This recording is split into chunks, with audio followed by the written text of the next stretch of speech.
Oh, hi, book lovers in Bakersfield. Fahra here with Kern County Library, the Beale branch, and I wanted to wish all of you a happy library card sign-up month. And today, Jasmin and I have a Wonder Woman here who is the mascot for this month.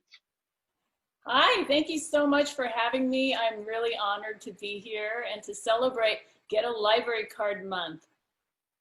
This is really exciting to not only have Wonder Woman be the, premier DC figure, our mascot this year for getting a library card, but that we are lucky enough to have our own local ambassador here in Bakersfield. So just when everything aligns, it's very beautiful. Yeah, definitely. So Nina, I don't think everybody knows you. So do you want to tell us a little bit about yourself and how you decided to be Wonder Woman? Well, my name is Nina Ha. I'm a writer here in town. I work for Bakersfield Life magazine. I'm married to a family physician for Kaiser, and we have two little kids, a fifth grade. Actually, no, he's a seventh grader. Oh my gosh. I blinked, and then he's now almost 13. His birthday is on Monday. And then we have a high schooler. She's 15 years old, loves to sing. And I guess I became a Wonder Woman ambassador when a friend of mine said, hey, there's this website called Tongle. They connect creatives with companies looking for ambassadors and lots of different projects. And Warner Brothers and DC were looking for brand ambassadors. So I thought, you never know what's going to happen. Let's just throw my hat in the ring and let's see. So my daughter helped me shoot a video and we put it in there. And then a couple days later, I heard that I was a finalist in this nationwide search. So I was thrilled, and rest is history. Cool. So, okay. So why Wonder Woman out of all the characters? I'm curious. For me, I've always liked superheroes, but as I got older, I started realizing that I was surrounded by Wonder Women. Like, for instance, my mom has always had the qualities of Wonder Woman. She was very nurturing, very compassionate, very loyal, very beautiful, yet humble. And so I just wanted to take those qualities and just inspire people to look within themselves and know that they themselves are Wonder Woman, especially moms. Yeah. And I just love how your whole family just gets involved in it, watching your videos and stuff. It's so cool. I really liked I like all your videos, but the one that you made with your mom and your daughter, that one was really cool. It was seriously epic. Oh wow, thank you. I hope we can do more of that. Yeah, we just really enjoy dressing up. We've been going to Comic-Con for about 8 years now, since my little son was 5. And so for a while there, I was Supergirl. And then as I matured and entered my 40s, I thought, okay, you know what? Wonder Woman is kind of who I identify more with. And she's just really, really beautiful human being, you know, and I strive to be like that. And yeah.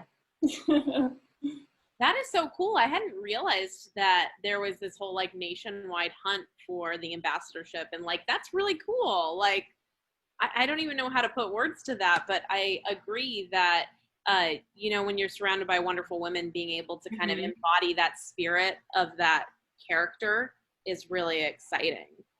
Yeah, and like you and Fahra, we're all moms, and we want to be that kind of person for our daughters and our children, to be able to spread that kind of love and to show them who they really are, and never forget that, even when times get tough, when they go to high school and sometimes your confidence gets shaken, but deep down inside, you know who you are. Yeah, definitely. I'm already trying to get my daughter into superheroes. So I went to the store and got her some sippy cups, and I was like, oh, Wonder Woman and Supergirl sippy cups. So I got those for her, and she will not let them go. So I'm okay with that. Yay! Good job, Mom. Yeah, I'm okay with that. My daughter kind of went in the opposite direction around that age and was obsessed with Joker. So she had her entire second Was it her second or her third? Oh my goodness, I don't even remember. It's all blurring together. But it doesn't matter. The point is that she went through this whole phase where it was all about the Joker and nobody else. And that I remember she'd go around. Joey's like, "I want Joker, mommy. I want Joker," and everybody look at me like, "What did you teach her?" I was like, "She's the Joker. I don't know." And now she's more into like the DC Supergirls and stuff like that. But it is really fun to see when they get into those characters and those storylines, and it's totally like a gateway drug into books. So whatever works, right? Exactly. Yeah. So I'm all for it. Go ahead, like the Joker, like Wonder Woman, like any of them, especially when you see so much wonderful female representation right now in the current storylines of comic books and kind of following those characters. I'm really enjoying some of the modern adaptations. Yeah. And I've talked about it in the past too. I just got done reading oh my gosh, what was it called? It was called Diana and the Island of No Return. I would just finish that one. That one was like super, super good. And then graphic novel Tempest Tossed. I was talking about that and how they like redid the Wonder Woman storyline to be like more modernized with, you know, today's generation. And I thought it was like mind blowing how, you know, like Steve Trevor is like broken up into an Uncle Steve and Uncle Trevor, and that was like really cool. And like just like issues that kids face today, you know, being brought to light by, you know, a character that's just been out there for so long, like through different generations. Like, okay, I grew up watching Wonder Woman, Linda Carter. Me too. That was my jam. And to be honest with you, I started watching it because my mom used to watch it. Like my mom always had on like Wonder Woman, Bionic Woman. I think our moms must have known each other. They watched the same shows. Yeah. Oh yeah, and like it was like called $1 Million Man or something like that. Yes. Yeah, those are like the shows. And then of course, you know, at night it was all like Bewitched, I Dream a Genie, I Love Lucy. So like I was super into those shows. And I remember for one of my mom's birthdays, like when I used to work at Sam's Club back in Kansas, they had like I think it was like 3 seasons of Wonder Woman on clearance for like $10 and on DVD, and I picked it up and gifted it to her. I just paid like $40, I think, for one of the seasons. So you might have a bandit. Good job. Wow. Yeah. Yeah, I definitely I didn't watch those shows as much, but it was a lot of superhero shows. You know, I used to watch the X-Men. I was super into Teen Titans, you know, which is another DC franchise, and just a lot of them. They were always really exciting, and I see the evolution with representation and the storylines, and I think that it's a lot of fun to see how comic books have become so ingrained in pop culture and ingrained in like, I mean, how often do we talk about comic books on this show? I think it's like constant, in all honesty. And that's a lot of fun. You know, it's just a lot of fun to see that evolution and to now be here and be like, it's September, you know, September's library card sign up month and Wonder Woman is the mascot. Like, typically it's, you know, a more traditional book character, usually like a children's book character. So to see like a really strong female be the mascot is a complete like diversion of what the normal mascotting is. And I really like that happened this year, since the One Book Project is also focused on women. And I feel like, you know, somebody down from the heavens said, you know, it's the centennial celebration of the 19th Amendment. We need to just celebrate women. And I'm here for it personally. So I'm just very excited about that. And we probably should start talking about how, if any of our audience does not have a library card, how to get one. Yes. Tell us, Jasmin. I will tell you. So honestly, you know, traditionally you could only get a library card if you walk through the doors of the library. Things have changed. So anybody who's sitting here saying my card is out of date, or I don't have a library card, or I didn't realize how much libraries had and want a library card, it is very easy as of, you know, it's been easy for a few years, but it's only gotten easier with COVID to do things from afar and virtually. And we here at the Kern County Library want to make it as easy for you as possible. So the first step is, if you want to read ebooks and you don't want to take a whole bunch of time getting a card set up, go to Overdrive, download the Libby app, and set up an account. And when you set up an account, it'll verify your phone number. And as long as your phone number is local in Kern County, and as long as you are the primary phone number on your phone account, then you have automatic access to ebooks. That is basically a digital library card just for accessing Overdrive. So it's very, very easy to do that. It's called an instant access digital card. And that is as easy as downloading an app and setting up an account. It doesn't even take us at all to do anything. You have access immediately, and you have all the privileges that you would have with a normal library card. And the beauty of ebooks is really there's no basis for the fear that used to happen with library books, because everything's automatically returned. So there's no late fees. There's no worrying about picking up stuff. It's just easy, direct to your phone, quick, simple. So that's the number one option. The second option, if you don't have a library card, is actually if you go to our website and go to the contact page, you can now sign up for a library card online. So when you do that, you're going to fill in all your information, and you are going to, give your, all your contact info, and you're automatically going to get a digital library card number to your right there on the webpage. So you're gonna get that digital library card number, and you can access all the ebooks, not just Overdrive, but Overdrive, Hoopla, Cloud Library. You can access our research databases, which right now are super, super awesome and helpful with distance learning. You can access, newspapers. You can access a whole range of things just automatically by signing up online. And after that, then you'll be able to pick up your physical library card. So we've made it simple so that you can go and sign up. You're in our system. We're ready to receive your requests and everything. And then when you come to pick up your stuff, you can get your library card finished to actually receive your physical library card. So it's just really easy now to get a library card. If you have a library card, I know this happens a lot. A lot of times people will have a library card, it'll sit in a drawer, or let's say something happened, they got busy, they stopped checking out books. A lot of times, one of two things happens. One, it expires. So let's say you haven't used it for a year and your card is expired. That doesn't mean your card is bad anymore. It doesn't mean you can't check out books. It just means that you need to get your card renewed. If you go to our website and you go to the contact page, you can actually fill in the information and get it renewed. If you don't want to go on the website to do it, you can call us up at 868-0701, and we will walk you through, get it all renewed, and then you'll be able to check out books again. So that's one thing that happens. Another thing that happens is a lot of times people will, let's say they got fees years ago and they were scarred from the experience. We don't hold grudges at the library as much as people think we do. We actually really do want people to read, and it's very, very easy for you to come in and figure out how to sort in your situation. So give us a phone call. We will walk you through what the options are for you. I can guarantee that like 8 times out of 10, you're probably not even in our system anymore, and you probably can just get a new library card.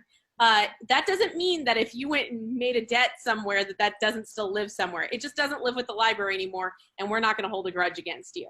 So if you want to come and get your library card, don't have any fear. Make sure to give us a call. We'll walk you through the process.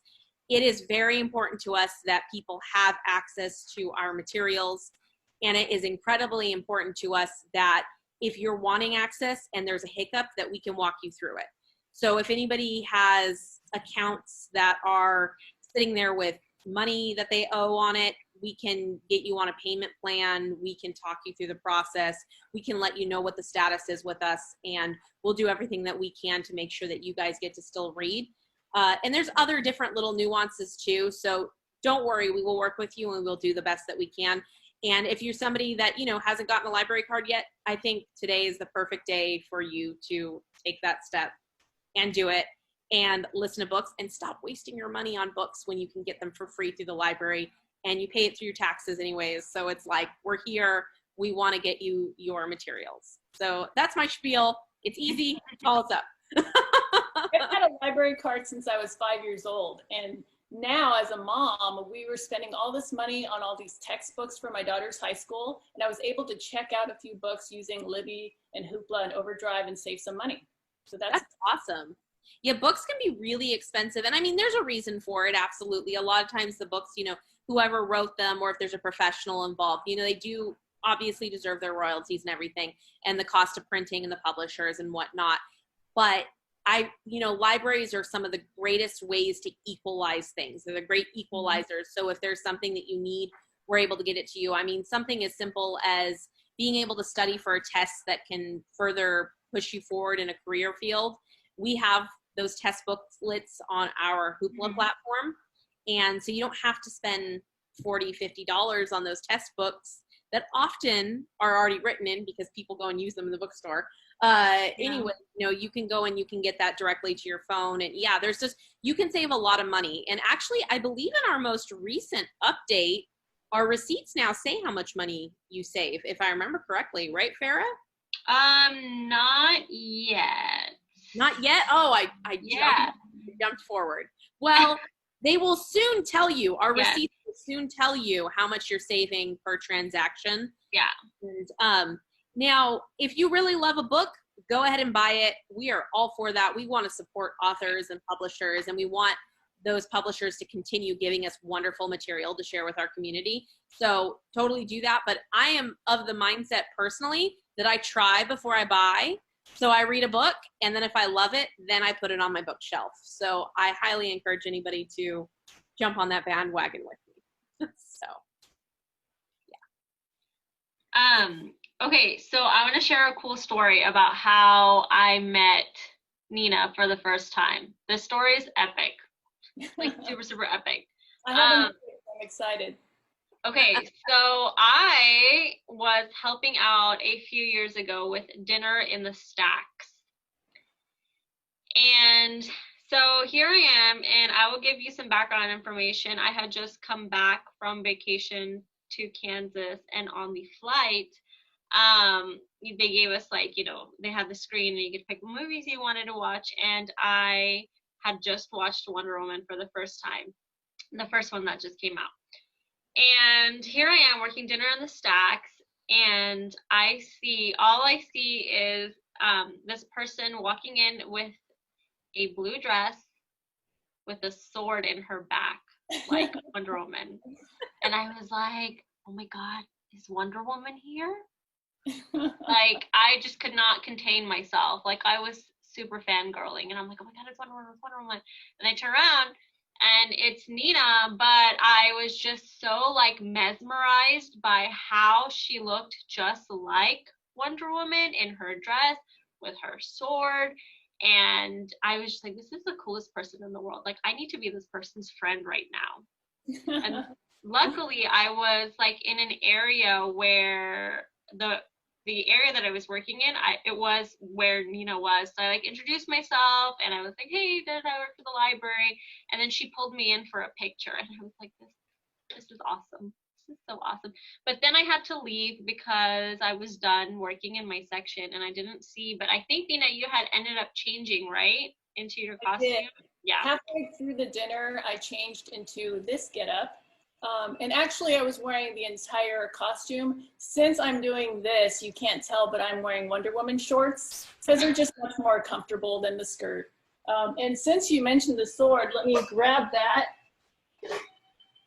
for you. There we go. I had never heard that story, but you were just so personable when I met you. Like, oh, thank you. I remember meeting this girl, and she's just this beautiful person working at the library, and I said her name. She's like, oh, Fahra, like, you know, Farrah Fawcett, and I was just immediately drawn to her. So it was a really easy friendship. Yeah. So, and then, Nina, you've done so many things for the library. Like, after that, you know, ended up taking, like, pictures in the stacks, and we've used your pictures for, like, different things. And then every time we've had, like, a mini con, you've always helped out, and you're just amazing. And, like, I'm still fangirling. Oh, thank you so much. I really miss reading to the kids. That's actually one thing the pandemic has kind of put a chip in, is I just really miss just being in a classroom and having them ask their questions, which really aren't questions. You know, they'll raise their hand and they'll say, did you know that my grandma likes chocolate chip ice cream? It's just the best thing ever. So I really miss that. And a lot of them think that I'm actually Wonder Woman. So that's really fun to be able to inspire them. And then at the very end, just say, don't forget, you know, you have real superheroes around you, your parents, your teachers, librarians, and then also don't forget to read. That's wonderful. Yeah, you were doing, go ahead, Jasmin. No, go ahead. Well, I was gonna say, you were doing some cool stuff during, like, when we were all doing stuff online. You were doing story time and like a bunch of other fun stuff too. So yeah, I got the kids involved, and so every day we had a story time that we would broadcast either live or taped. And I figured out that when I watch story times, like, the most important thing is the books. Like, you don't necessarily need to see the reader as much as you need to see the pictures. And so I used an app to basically make the book as large as possible. And then we're kind of just a small little window, so that if you needed to see our facial expressions for something, you could, but that every night, if a parent is really, really tired, they could just put on one of our videos and say, here, listen to this book, let it put you to bed. And then mama can, like, drink some wine or something. yeah, but we shared the story time all the time on our Beale Facebook page too, just because it was so awesome. I just wanted to do something proactive during that time, and we felt so helpless, and I think everybody else did as well. So it was just something to do that will hopefully help someone else, you know, spread the goodwill. Yeah, I'm sure it was actually really beneficial for, you know, perhaps families that were continuing to have to still work and were tired, and, you know, with kids not being able to be physically in school and not having the connections that they're normally used to having during the daytime. I think that is really beneficial. And even, you know, reading to children, even in a digital format like that, can still be almost just as beneficial as doing it in person. Doing it in person is wonderful. It's fantastic. But the pandemic doesn't have to put on hold those opportunities. We have technology. Technology allows story times to still exist, even if they're not, you know, in the original format that they were. And it is super important to bring back that sense of normality, you know, reading books together, listening to books being read to you. Because a lot of times, you know, kids, they have that happening during school. So you know, imagine the kids are suddenly being home and they're not getting that anymore. And so it is really important to continue that, because it does allow conversations with parents, and it allows all these different moments of interactivity and learning that, you know, we can't even put a finger on how monumental those end up being to the kids. So it is a really big deal. And I think I agree, Fahra, your story times were really wonderful. I really enjoyed them. If anyone out there, I was just going to add, if anyone wanted to see any of those videos, I think we had 40 short stories all together. They're on facebook.com/SuperHaFamily or the SuperHaFamily. I should probably know our URL, but I don't. So it's superha.com or facebook.com/the_SuperHaFamily with or without the. I think it has the. Does it? Okay, so the SuperHaFamily. Thank you, Fahra. Yeah. Don't worry, I'll add it to our video and make sure that our community members know that this is available to them, and that, you know, the library is also doing story times, and that modeling, you know, parents reading with children is so important. Like, kids notice when parents aren't reading. So if a parent is telling their children, read, read, read, but they're not seeing their parents do that, then they're not seeing that modeled behavior. And that modeled behavior allows them to understand that this is something that's important, because reading to your kids is literally like the #1 factor towards success. You know, reading to kids means whether or not they're going to have higher literacy rates. Higher literacy rates means, you know, an impact on their ability to understand their medical records, understand their job applications, understand the jobs that they're doing.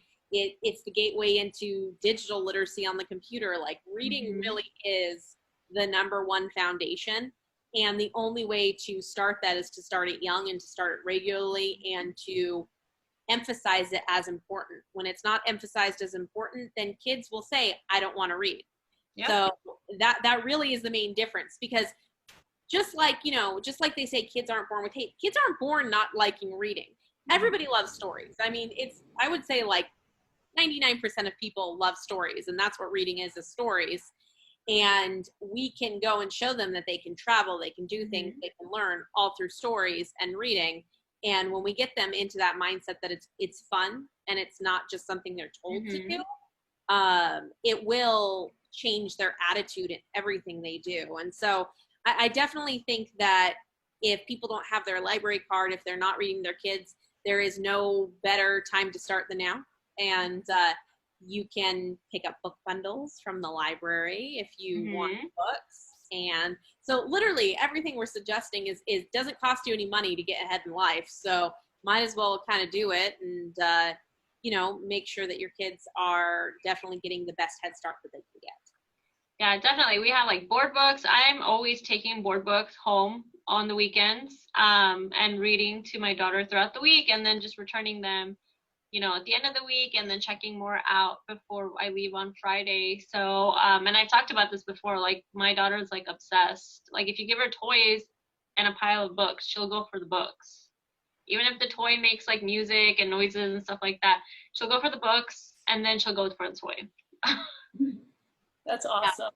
Yeah, I think it's really exciting to make reading fun, even at any age. My favorite reading moment was from this summer when my husband and my son read a book together. Have you guys heard of this book called I Need a New Butt?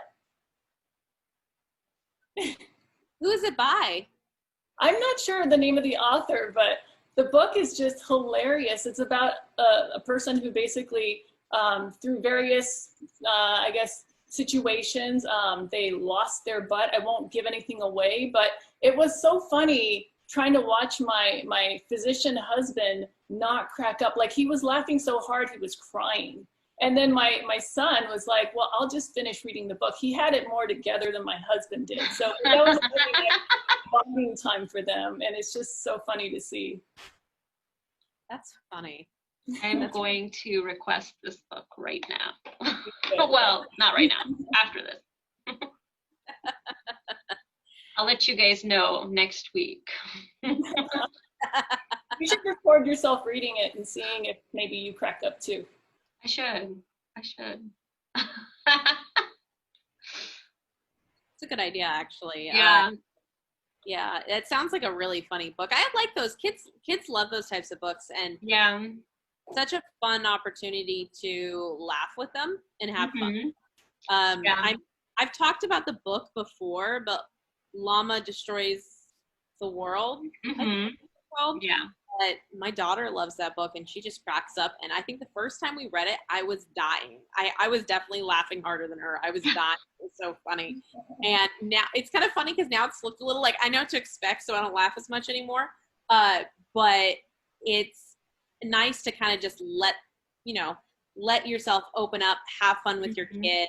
And, as they get older, reading with them means you have things to talk about too, which is really wonderful. The shared experiences, and so many books these days are getting turned into shows. So it's a lot of fun to like expand upon those universes that you might be watching together by reading the books first or reading them afterwards even. So, I mean, there really just is a lot of fun to be had when you're reading. And even if you don't want to read, getting your library card means you can listen to music too, or rent DVDs for less than the price of a red box. So, I mean, a lot more than just books. There's a lot more than that. So see, this is why everybody should get a library card. It's free. No brainer. Yes. Yeah. The first thing I did when I came to California was get a library card, and that's how I got my library job. Do you have did you keep any of your old library cards, since I know that you've been all over the place? I have them, they're not active. So you're like, this is my collection. Yeah. So now it's just like every time I visit one in California, I'll get a new library card. But my ones from Kansas, they are not active anymore. Right, because you're not a resident anymore. See, I'm a little bit of an opposite since I'm from here. I've had the same one for, I want to say almost 20 years. I'm not even joking. It's wow. Yeah. So when we did our revision of our library cards, I was like, yeah, they're beautiful. Yeah, I want one, but I really love my really old number. Like Yeah. How many digits in your old number? half, under half of what they are now. Yeah, it's tiny. And like, I've got this memorized, and like, I even remember signing the back of the card when I was a kid. And the card's so old now that it's all worn away. You couldn't even sign it on the back anyways. But yeah, I thought about it. I thought about getting a new one because they were so pretty, but I'm also like, but this one's treasured. I know. I really like the new ones. But my favorite are the teen ones. Like, I like the one that says, "This card is lit." Oh, yeah. My favorite one is the actually the public computer one. The yeah, fiction one. I like the science fiction one, and then I like the retro one. But I've had my card for quite some time, but I think it's time to trade it in. My kids won't let me say the word lit, and they won't let me dab anymore. So there are a lot of things I'm not allowed to. Oh, and the new one is the word yeet. You can't say yeet. Yeah. So it means to throw something. But yeah, I cannot say it or they will kill me.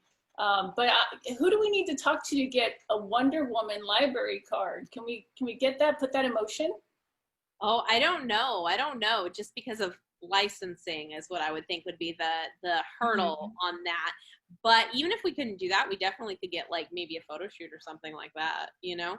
Something really cool. Because I mean, I think seeing cool characters like that embracing the library is so important. I mean, that's why I am so excited about this year's mascot, is because, like, I mean, as much as I know Wonder Woman is a comic, as much as I know that's a library thing, a lot of people don't know that it's a library thing. And it's kind of like, no, the readers are the ones that got into these comic books, and the readers are what made them popular. So we got to read them, you know? And then obviously, you know, things have expanded. The content has gotten so exciting. Just like that book that Fahra recently finished, which I'm going to read, I think. I'm really interested after you kept talking about it. I'm 5 pages in, but is it on audio? Because, I mean, so much of it is graphic and it's beautiful, but I just don't have time to sit down. Wait, which one? I'm reading a lot. Was it Tempest? Tempest Tossed, yeah. The graphic novel, I haven't seen it in audio yet, but Hoopla's cool because, you know, it will take you by panel on that one. So, but I haven't seen it on audio yet. Yeah, I just need to find time to sit down and look at it, because even if I do listen to it on audio, so much will be lost because it's just such a graphic and novel. So I've got to my little calendar. Yeah, I think I definitely, because I know I did listen to an audiobook recently of a picture book. And it definitely was a little odd not to see the pictures. Because, you know, in a traditional book, you don't have pictures. You don't have anything to look at anyways. It's all in your head. So hearing it is just a different version of kind of in your head. It did feel a little weird not seeing the pictures, because I do think there was value added to that aspect that I kind of lost out on a little bit. The description I read was much easier to comprehend than what I really heard. Yeah, it was something about basically instead of changing, like she's in an airport, but instead of changing planes, she changes like planes of existence. Oh, interesting. So not planes, you know, physically, but planes of existence, different worlds. And I was like, that sounds like a science fiction book. Science fiction is like my jam. Yeah, when I listened to it, it was okay. Like they're like short stories, right? So some of them were like really good. Some of them were like, hey, you know, that's cool. It reminded me a lot of Exit West, I think it's called. Where in Exit West, they went through like different doors and ended up in like different places. Yeah. I read stories in general. I read one, but where it tells reimagined, and that one was kind of cool. Like I remember, obviously, a Wizard of Oz version where the Dorothy comes back, but she's not really Oz, and it's like in a drunken state somewhere, and she joins like a circus, and then when she comes back to her life in Kansas. I mean, if you think about it, the circus kind of makes sense, you know? Yeah, no, I think actually that works because when you think about the animals and the Mhm. weirdness and like I totally see that in the traveling, you know, like Mhm. it actually does kind of make sense. Yeah, short stories. It's like I've read some good short story anthologies I've liked, but I do struggle on that. I think I like having more of a resolution. Mm. Like I want to know what's going to happen. Like I might bash the fact that YA books have trilogies, but I also love the fact that they have trilogy. So like I'm a complainer, but I love it. So I like want there to be more to read. I want there to be more story. I want there to be resolution. Mhm. Also why I don't like waiting for the next book in a series because I want resolution. I do not like being left on cliffhangers. But yeah, no, I think I just find it almost slightly difficult with short stories to get into it and then to enjoy Mhm. the ending that's proposed because it's normally, you know, it's normally like a blip. Like you don't hear the whole story Yeah. or, you know, it ends on maybe a feeling or whatever, you know. So And I guess sometimes I'm just. where you just Mhm. read and then present your own thing. Yeah. Sure. that's a good point. You know, I used to read fan easy. I was a major fan fiction reader. Oh, Uh, really? oh yeah, like I read so much Harry Potter fan fiction, so much Harry Potter fan fiction, so much Buffy the Vampire Slayer, just so much fan fiction. Actually, I kind of forgot fan fiction was a thing. Like, I've never read fan fiction. no, it's so fun though. Never read fan fiction. It was, But I mean, I hear a lot of shades, right? Wasn't a fan fiction. yeah, it was. Supposedly, it was Twilight fan fiction originally, but Yeah. I mean, fan fiction, I feel like there was a 10-year period where fan fiction was a really big novelty because it was, you know, the internet was accessible, computers were Mhm. accessible, people were able to go and have those stories they had in their head or wanting a resolution to a story Mhm. and actually putting it into paper. And then on top of it, you had the self-publishing industry coming into the mix. So people were actually able to turn those into their own, even if they didn't sell them, they were able to turn them into books. And then you had Amazon, which means people can actually sell their books digitally. So you'd like all this stuff piling on. And then all of a sudden, I feel like in the last few years, I don't hear about fan fiction as much anymore. And I know I stopped reading fan fiction as much. I used to heavily read fan fiction. Like, I read Interesting. so many fan fiction. I used to follow every chapter every week of some writers and all that different stuff. But it is kind of a fun route when you feel like you want more or when you feel like you could have done it better. Yeah. So, yeah.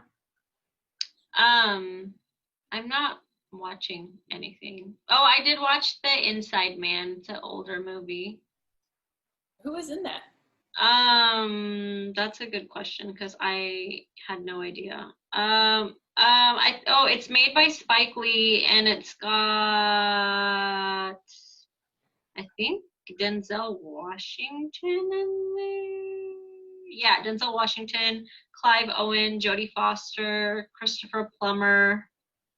Uh, yeah, it came out in 2006, so I would have just graduated high school. I like Denzel Washington a lot. Yeah. So I liked all of his movies in that like era. Mhm. So we watched that one night, but I'm still watching The Alienist. So that's it. What about you, Nina? I'm excited. Okay, well, I thought it might be fun instead of just going through all the books that I'm currently reading, like maybe we could just do a little round table and talk about some of our favorite books of all time. Yeah. Yeah. Okay, so my first book is the Bible. I mean, I really can't go a day or a morning or a night without reading it and being inspired by it. And so thank God they've got the Holy Bible app on your phone because Mhm. lugging that Bible around, there's not much space for that on this costume, as you can tell. So, so the Bible is my all-time favorite. And then I'll just list a couple more. Book of Poems by Emily Dickinson, Brave New World, Aldous Huxley, Lightning by Dean Koontz. Did you guys ever read that one? I haven't, but he's a very popular He is. author, so. My favorite line from that book is destiny struggles to reassert the pattern that was meant to be. So even when you try really hard to make something happen, not happen. Sometimes Yeah. it just will go in the direction that it's meant to. Mm-hmm. You have to accept it. Mere Christianity, C.S. Lewis. Fountainhead, Ayn Rand. Eat to Live by Joel Furman. How Not to Die by Michael Greger. He's a really good plant-based guy who just he puts all the facts out there. He has a website called nutritionfacts.org, and I just like the way he explains things. The Last Lecture by Randy Pausch, and I'm really loving The 5-Second Rule by Mel Robbins. Have you read that? I have not read it, Mm-hmm. but I know of it, and I know kind of some of the basis of the stuff. Like, since I don't always finish nonfiction, I frequently read the basic idea of what it is and then give up. But I do get the idea.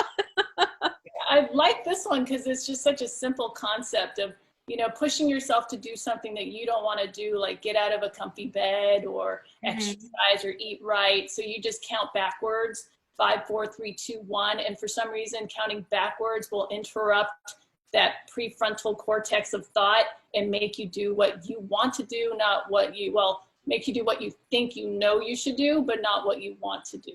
So that's been a really easy little trick to motivate me to do all the things that I don't want to do, like hop on the treadmill, which I still don't do enough, but at least it forces me to do just a little bit more. And so those are my 10, well, a couple of the 10, and then I can talk about the books that I'm currently reading, but what about your all-time favorites? Well, I guess I'm ready to jump in because I ummed over here.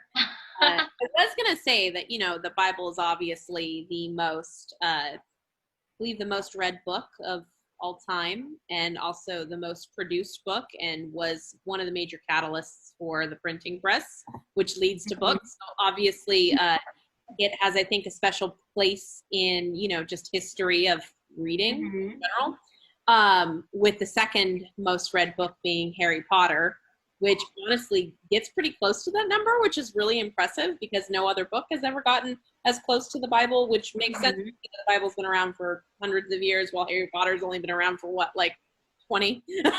So impressive. As for all-time favorites, I really love the Red Rising series, which I was really surprised I did not bring up during our YA episode. I guess it's because I don't think of it as a YA book. It doesn't come off as a traditional YA book. It is a trilogy with the second trilogy coming out now, but it has so much action. I remember the first time I ever read it, and I've read it multiple times. It has so much action that I felt like I was watching an action film. And I was like, whoa. And it was described so perfectly and just so much fun. And the audiobook, by the way, Fahra, because I listened to it too afterwards when I forced my husband to listen to it, is really good. Like a really good audiobook. So yeah, Red Rising is fantastic. There's 5 books out. I have not read the 5th one yet. And it was supposed to be optioned into a movie, but then the writer pulled the rights to do his own show.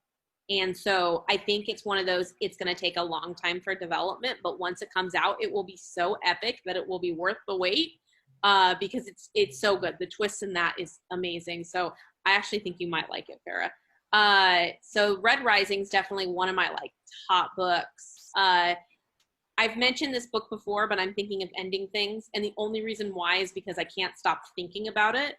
And that movie adaptation just came out on Netflix, and I haven't watched it yet, but I'm excited, just because I can't wait to have my mind continue to be frazzled by this storyline. Other favorites include, obviously, Harry Potter. I'm a Harry Potter fan. I am now Ravenclaw, and I would say I identify with Ravenclaw now. But as a kid, obviously, I wanted to be Gryffindor, because who didn't want to be Gryffindor? And I had long, wavy hair, and I was kind of a know-it-all that read a lot, so I was always like, I'm Hermione Granger, and all that. So Harry Potter, and then Ender's Game. I love Orson Scott Card. I think he's a fantastic science fiction writer. And you mentioned Brave New World, which, I mean, that's an epic book. Just super. I haven't actually finished that one, but it was really good, the parts I read, and I love the 70s adaptation of it. It's wonderfully cheesy in a good way. And there's several more. There's probably several more. That's what I can think of off of like the top of my head. Okay, cool. What about you, Fahra? What's your all-time favorites? I don't have an all-time favorite, just because there's so many. But I really like, for some reason, I was thinking about a picture book, Miss Nelson is Missing. That one is like a cute one that I remember. Another one, Math Curse. I remember my teacher read that one to us. That one was good. More recently, I've done the Lunar Chronicles. I've told everybody about the Lunar Chronicles. Super, super good. Fairy tales reimagined, it like with, sci-fi stuff. So like Cinderella is half human, half android. It's really good. It's like when her name is Cinder, and when instead of like her shoe falling off, like her whole leg falls off, like her whole robotic leg. I really like that one. There's like a bug in my office. Sorry, guys. I'm just not like waving my hands. And let's see, like what else? Like I just have too many, I think. I just love them all. See, I didn't even think of kids' books, because if you bring in kids' books, then I'm like, The Velveteen Rabbit. Mhm. Love that book. I read that book so much as a kid. Green Eggs and Ham, the cat. Yeah. Yeah. Ham. He is. I don't think they have names in that book in Green Eggs and Ham, do they? They don't have any names. They're just I like. thought there was like Sam I am. Yeah, well, Sam's the little one. The boy and the girl. Yeah, I don't think they have a name. But the guy, I think the one complaining that he won't eat the food. Oh, yeah. I don't know. He's like my spirit Dr. Seussian. Like, he's me. Like, that's me. And so every time I read that book to my daughter, I'm like, that's me. I don't want to eat what you're giving me, and I want nothing to do with it. I'm going to throw a tantrum about it. So I love Green Eggs and Ham, too. And then I was also thinking Peter and Wendy, which is the book that made the play for Peter Pan. Love Peter and Wendy. I love the story of Peter Pan so much. And not the Disney-fied version, like the actual story of Peter Pan, I think is awesome. So yeah, there's so many children's books too. There's a adaptation that's in the YA section that I really want to read. It's called Wendy Darling. Yes, I am. It's an older one, isn't it? Mm-hmm. Yes, I think I may have read it or are aware of it. And in the science fiction, like short story kind of book that I was telling you about, with all the fairy tales reimagined, that one has a really funny Peter Pan story in it, where Peter Pan takes Wendy to cook and clean and stuff after the boys, and when he takes her, there are a bunch of other girls too, and all of their names are Wendy. Yeah, that's creepy. Yeah, all of their names, or I guess like they all like, or I think I want to say like maybe Wendy wasn't like her real name. Her name is something else, and he keeps calling her Wendy, and all the other girls that are there cooking and cleaning and taking care of all the boys, all their names are Wendy's now, and she revolts, and she's like, I'm not doing this anymore for you, Peter. And then everybody follows suit. That's funny. I actually just had this moment right now. We're talking about favorite books. I have symbols for 5 of my favorite books tattooed on me, and the fact that I even forgot one of them hurts my heart right now. Oh no. I look at it every day. How could I forget, right? Can you see the tattoos? Are they easy to show? Oh, wow. That is a terrible angle. I have a matchstick for Fahrenheit 451. That's the one I forgot. I've got a rabbit for Velveteen Rabbit. I've got a symbol from Red Rising, which is impressive that I put a YA book on me.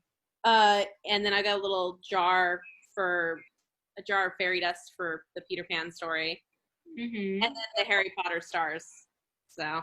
Are you in a job or what? This is like tailor-made for you. Well, I got all those after working at the library, but yeah, it's definitely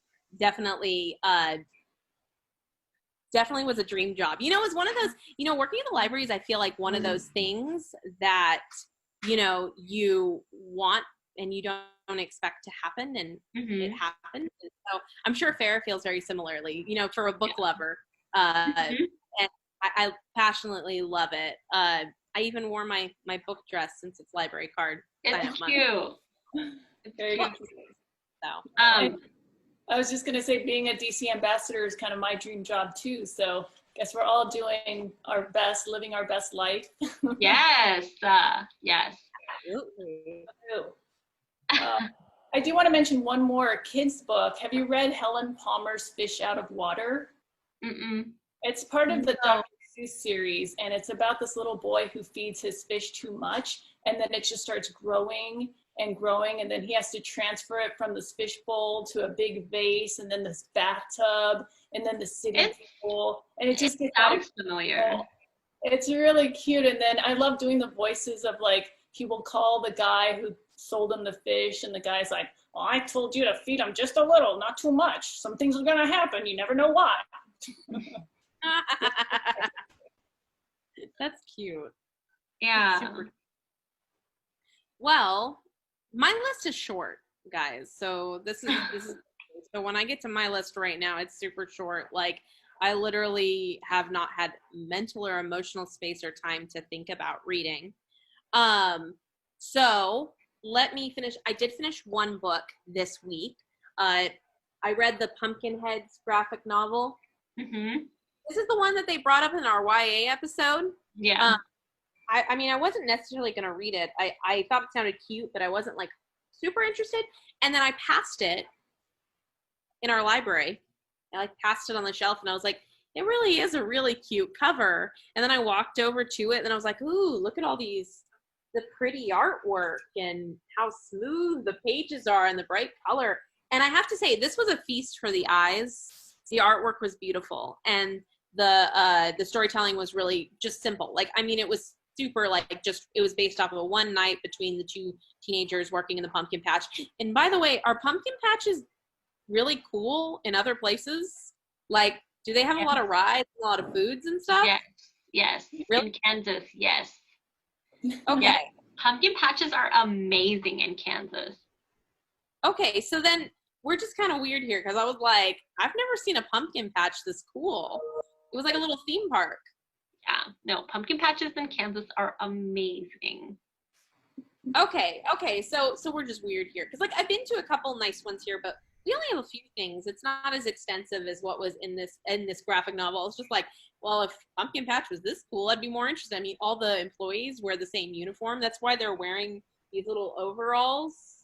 That's their uniform, and I was just like, this is interesting. I was thrown off by that part, but overall, I enjoyed it. I thought it was really good. I definitely would recommend it. It was really sweet and an easy read. So highly recommend.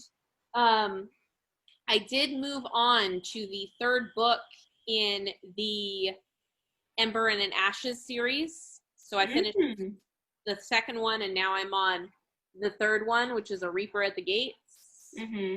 I don't know how I feel about where it's going.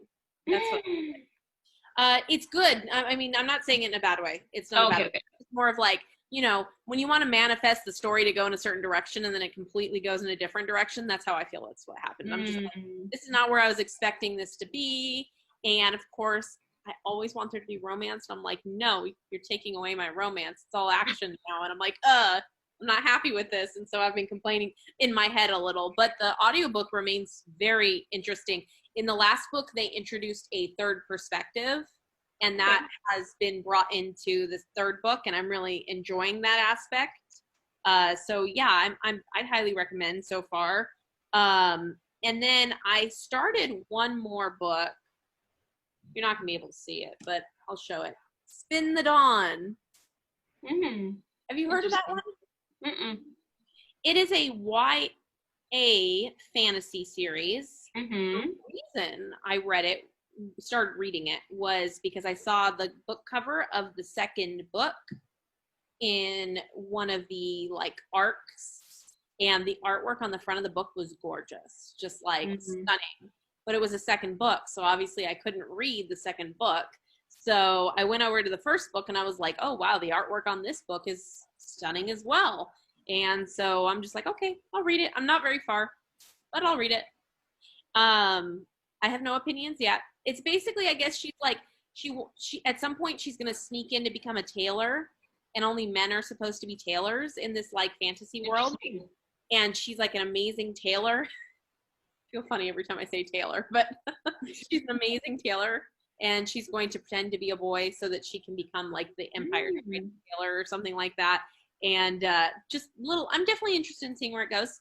That is all the books I've been reading. Very short list. That's interesting because all of my tailors in India, usually, like, you know, you get Indian outfits and you get them like tailored to your size. They've all been male. That is, yeah, that is interesting. Yeah, that's interesting. And here, like, you know, because it's like harder so when I get like, because stuff here is like ready made, right? So when you get your outfits like ready made here, and then you take it to like a tailor shop to get it altered, the majority of them have been female. Yeah. I think I don't know if there's some historical perspective on you know, some sort of, you know, because certain professions do tend to historically have certain genders filling those roles. So I do not know if it may be different perspectives around the world. And I don't know if, I know this is obviously a fantasy world, so I don't know if it's based upon anything yet. It appears that it might be, but I mean, I'm still so skimming the surface on it. But yeah, I see what you're saying. It is kind of interesting. Yeah. Watching. I've watched nothing new. Still just watching Harley Quinn, that adult animated series. Yeah, a lot of people are into that. Yeah. I think they have some panels for that coming up on the DC Fandom. I don't know if you tuned into the first part last month, but the second part will be on the 12th of this month, and it's an all-day free-for-all. It's dcfandom.com, and they've got a lot of activities for kids, and so it's just 24 hours of lots of fun entertainment, and I think they've got some panels for that, so watch for that. That's really cool. I didn't know that. Yeah, I honestly am kind of late to that game. Like, I started watching it last week because it was on HBO Max, and it was kind of one of those like, oh, I kind of wanted to see this, and then I've been sucked in. It is so funny. It is so funny. I have been really thrown off by how many DC characters they've brought into it. Like, all of the villains have been in it, like all of them, it feels like. Or it feels like at least all the ones I'm recognizing at least. All of them, and they poke fun at a lot of the prior films. So, like, they've got the Bane has a voice from one of the films, and they're totally making fun of it the entire time. And it, like, pokes fun at the interpretations that the universe has taken, which is a lot of fun if you recognize them. And it's just very funny, very lighthearted, very funny, short episodes. I'm almost done with the second season. I gather it's gonna be one of those I run out before I'm ready to run out of shows. So that's pretty much it. That's all I'm watching. My list was very short this week. And I haven't gone through the list of the things that I'm reading right now. So one of the first books that I read this year was, I was actually invited to join an online Facebook group called The Collective Intellectual. And I've been thinking about it, and I said, well, you know what? I just don't have a whole lot of time to read, so maybe I'll just listen in on your discussion, and then if I have time, I'll read the book. And my friend said, no problem. So what I did was I immediately downloaded the book from Libby, and it was Under Our Skin by Benjamin Watson. And the chapter that I listened in on was about how this young man's grandfather, I guess he dared to swim in a pool, in a community pool, and the organization threatened to have his parents pay for the amount that it would cost to drain the entire pool and refill it with water. And that was just like, I couldn't believe that something like that actually happened. And so I was immediately pulled in, and I started reading the book. And it's just a really excellent book written by a football player. I think he might be a coach now. And he's very intelligent, just really talks about race relations in a way that you could really understand and relate to. So that was a big thumbs up for me. And then I'm currently reading How Starbucks Saved My Life by Michael Gates Gill. It's a really interesting book. I also checked it out through Libby. And so that one is about this gentleman who was Yale educated. He worked at a law, like not a law firm, but an advertising firm. So he was just really, really smart. He's had brushes with Ernest Hemingway, Jackie O, and then he found it through mismanagement of his funds and also marital infidelity that he basically lost everything. And he was sitting at a Starbucks one day, and this woman said, "Do you need a job?" And he thought to himself, "Oh my goodness, do I look that desperate?" Yes, I do. Because he was just like not getting any new clients for his own personal advertising firm. And then, so he started working as a guy who cleaned up, and then later as a barista. And he's learning all about, this is again about race relations. He's a white man in his 60s, and how he's basically being, he's working underneath a woman in her 20s, African-American woman, and learning respect and learning all the things that he should have learned along the way, but never had. He realizes his privilege. So very fascinating book.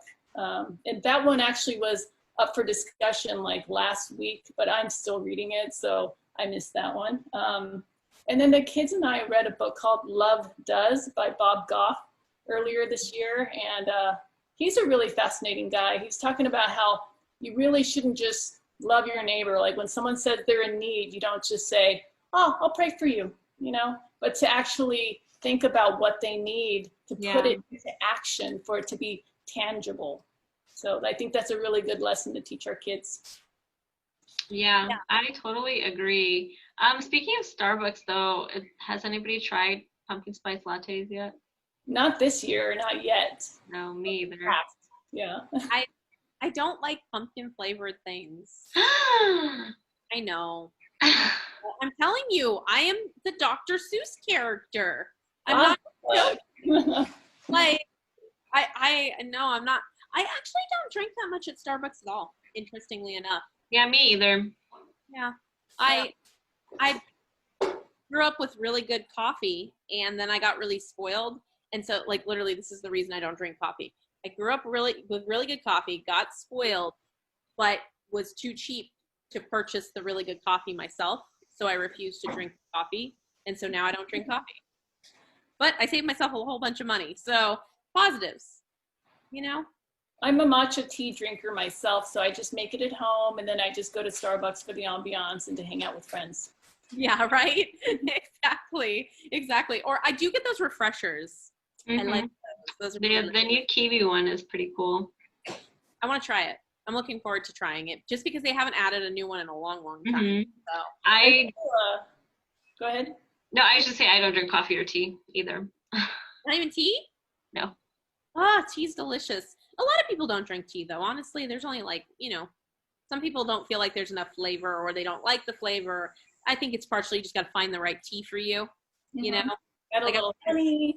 Yeah, you got to figure out what works for you. Like, I like no sweeteners, but I like this licorice tasting tea, and I hate licorice, so I don't know why I like that tea, but it's delicious. Interesting. Yeah. Okay, and then things that we've been watching. Our family, when we started the pandemic, we were on an Adam Sandler kick. And, he's got some pretty wholesome family friendly films. And so the first one we saw, I think, was 50 First Dates. And that was really cute. And of course, Wedding Singer. But one surprise was actually a movie called Blended in 2014, also with Drew Barrymore. And who doesn't love Drew Barrymore, right? They have really good chemistry, and it's about them later on in life and trying to kind of blend their families. So if you have a chance, check that one out. And then we also thought Murder Mystery with Jennifer Aniston was pretty funny. That one was funny. Yeah. And The Pursuit of Happiness. Have you seen that one with Will Smith? Yes, it's so good. It's gut-wrenching and beautiful, and definitely something everyone should see. The Bird Box was really creepy. Sandra Bullock. Yeah, it was creepy. It was really creepy. Yeah, makes me scared to look at anything. And then, of course, Princess Bride is a classic. That film, and then also the one on Quibi It was kind of a reenactment of all the actors coming back to different actors too. New actors, like Jennifer Garner played Princess Buttercup, and they just shot it all separately and then they put it together for a film, and it's very entertaining. And then we saw 13 Going on 30. Oh yeah. Yeah, I love that movie, and it was fun just watching it with the family and sharing that all over again with them. For the author, whole bunch of anybody cry. And You caught probably watch real cafe information. Since it's entire too. I think now more than becoming to encourage a culture of reading in our community, those benefits because it's so important. Book Talks here. Book Cafe is basically a virtual club. Focuses are genre based, like whether or not you like fiction or children's books or not, those various genres. Pick a book and discuss the book. So it's all done through Zoom. We actually have them coming up, which Fahra mentioned was the what was the title? And they meet on September 11th at 5 p.m.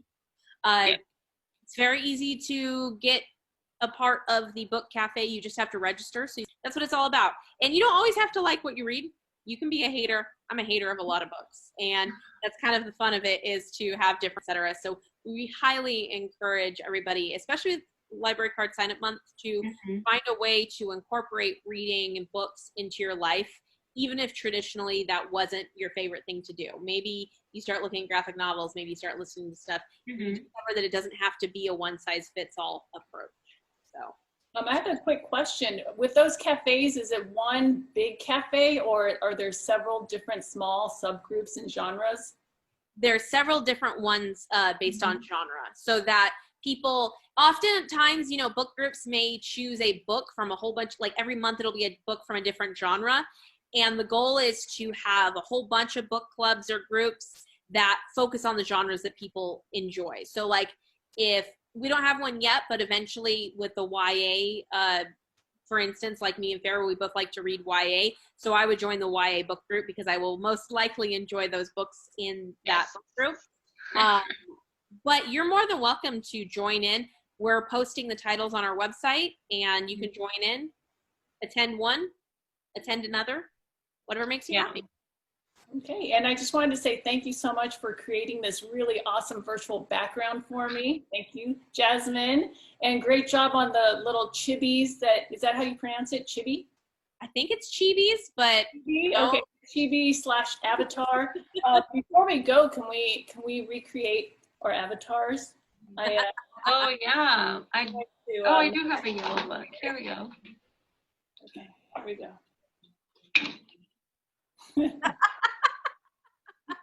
All right. Thank you so much for having me on. This was really fun. Yes, thank you for being on. It was so much fun to have you on and to connect with you again. Definitely can't wait to hang out when the pandemic is over.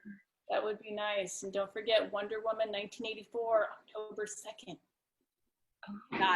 Got it. I'm actually excited about that movie. Yeah. I'm going to talk to you about that, like, after we get off this, because I want to know. Okie dokie. Well, we will see everybody next time. And, get reading. Yes. Get your library cards. Exactly. All right. Bye, everybody.